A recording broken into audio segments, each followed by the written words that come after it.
हमारा ध्यान कहाँ हट जाता है। इसीलिए प्रभु के ऊपर ध्यान रखो। जहां भी हो तुम वहां से प्रार्थना के द्वारा तुम बने रहो प्रभु की उपस्थिति में। मेरी गवाही बड़ी होगी, मैं एक दिन स्वर्ग जाऊंगा, मैं स्वर्ग का नागरिक हूँ, मैं पवित्र आत्मा का जड़ हूँ, मुझ में परमेश्वर का आत्मा बैठता है। वो लोगों के लिए आशीष का कारण रहेगा, मेरे लिए आशीष का कारण रहेगा, मेरे लिए उन्नति का कारण रहेगा। आप में बुराई में नहीं जा सकता, आप में पापों में नहीं जा सकता। आप मुझे प्रभु की उपस्थिति में बने रहना। मेरा न्याय परमेश्वर की ओर से होगा और प्रभु अपने टाइम में मुझे ऊंचा करेगा, अपने टाइम में मुझे आशीष देगा, अपने टाइम में वो मुझे बढ़ाएगा। अपने उसका एक टाइम आने दो, इंतजार करो। लोगों का ध्यान इसीलिए शैतान भटकाना चाहता है कि उनकी गवाही बिगड़े, उनकी गवाही ना बने। अरे तो पहली बार चर्च में आया, प्रभु से प्रार्थना किया, प्रभु का दास ने, उसी टाइम में तुझे चंगाई मिल गया, उसी टाइम में परमेश्वर ने उसे खड़ा किया। तेरा पास्टर तेरे लिए एक आशीष का कारण होता है।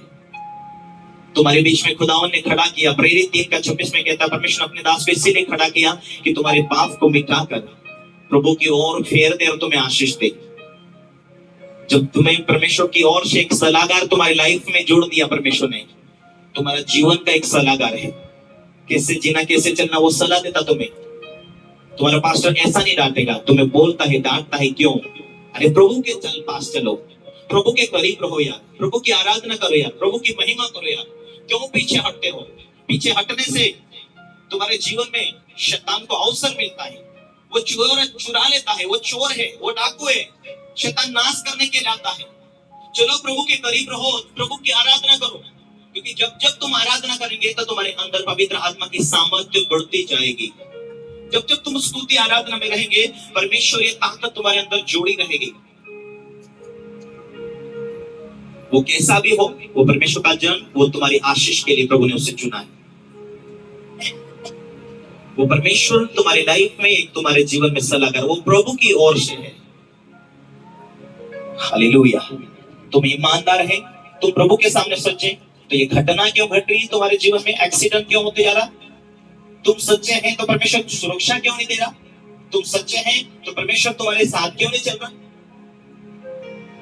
Hallelujah, hallelujah. हमें प्रभु के साथ वो वफादारी रहना है। दुनिया जाए भाड़ में, हम प्रभु जो क्या है उतना करना है। प्रभु क्या चाहता है उतना करना है। परमेश्वर की इच्छा क्या है वैसा हम जीना है। परमेश्वर की मर्जी क्या है, जब हम वैसे जिएंगे मेरे प्यारे भाई और बहनों। क्यों दुनिया को देखकर डरते, लोगों को देखकर आपका मन क्यों पिघलता है?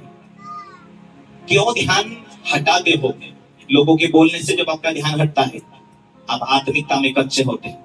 लोगों का ज्यादा से ज्यादा आप आत्मिकता की संगति के लिए तरस रखते हैं, प्रभु के करीब जाते हैं कि आत्मिकता की संगति से आप दूर जाते हैं।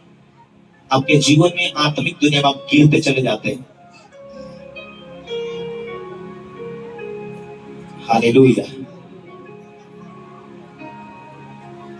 इब्रानी 1:9 में कहता, तूने मेरे धार्मिकता से प्रेम किया, तूने अधर्म से बैर किया। तूने मेरे धार्मिकता से प्रेम किया और अधर्म से बैर किया, इसीलिए मैं भी तुझे तेरे साथियों से बढ़कर तुझे हर्ष रूपी तेल से तेरा अभिषेक किया। 10 लोग मीटिंग में आते हैं, एक गांव से या खेड़े गांव से, या 20 लोग आते हैं, जो उसमें से जो धार्मिकता का भूखा है वो किसी बात से नहीं डरता। उस टाइम से वो उपवास प्रार्थना करता, उस टाइम से प्रभु की खोज में बना रहता। आज के बाद में मुझे प्रभु की उपस्थिति में जीना है। उन 10 लोगों में दूसरे भी विश्वास करते, लेकिन उन 10 में यदि जो मेहनत करने वाला और लगातार ध्यान देने वाला, उसके बच्चे की आशीष अलग होंगी, उसकी खुद की आशीष अलग होंगी, उसके काम सुरक्षित और सफल होंगे। खुदा उसको अगुवाई करना शुरू करता है, उसे दर्शन से बात करना शुरू करता है। हालेलुया। परमेश्वर से कुछ चाहते हो, अपना ध्यान प्रभु के सच्चे आराधना में लगाओ। प्रभु से कुछ चाहते हो, तुमने सोचा भी नहीं ऐसा परमेश्वर मार्ग खोलेगा आपके लिए। तुमने कभी कल्पना नहीं किया ऐसे रास्ते खोलेगा, क्योंकि जब ईमानदार होंगे तो परमेश्वर का आत्मा खुद आपसे बात करेगा, वो आपको दर्शनों के द्वारा। हालेलुया।